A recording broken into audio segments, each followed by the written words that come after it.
കേരള കത്തോലിക്ക മെത്രാൻ സമിതിയുടെ പുതിയ പ്രസിഡൻ്റായി കോഴിക്കോട് അതിരൂപതാധ്യക്ഷൻ വർഗീസ് ചക്കാലക്കൽ പിതാവ് തിരഞ്ഞെടുക്കപ്പെട്ടിരിക്കുകയാണ്.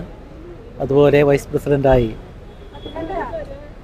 ഏറ്റവും പ്രിയപ്പെട്ട ഐറേനിയസ് തിരുമേനി തിരഞ്ഞെടുക്കപ്പെട്ടിരിക്കുകയാണ്. സെക്രട്ടറി ജനറലായി ചങ്ങനാശ്ശേരി അതിരൂപതാധ്യക്ഷൻ മാർ തോമസ് തറയിൽ പിതാവ് തിരഞ്ഞെടുക്കപ്പെട്ടു. ഈ 3 പിതാക്കന്മാരും ഈ അടുത്ത 3 വർഷത്തേക്ക് കേരള കത്തോലിക്ക സഭയെ നയിക്കുവാനുള്ള വ്യക്തിത്വങ്ങളാണ്. അവരിലൂടെ സഭയിലും പൊതുസമൂഹത്തിലും നല്ല രീതിയിലുള്ള പ്രവർത്തനങ്ങൾ കാഴ്ചവെക്കുവാനായിട്ട് എല്ലാ ആശംസകളും അവർക്ക് നേരുന്നു. അതോടൊപ്പം കാലാവധി പൂർത്തിയാക്കിയ ക്ലീമിസ് ബാവായ്ക്കും അദ്ദേഹത്തോടൊപ്പം വൈസ് പ്രസിഡൻ്റായിരുന്ന പോളി പിതാവിനും സെക്രട്ടറി ജനറലായിരുന്ന അലക്സ് പിതാവിനും പ്രത്യേകം നന്ദി പറയുന്നു.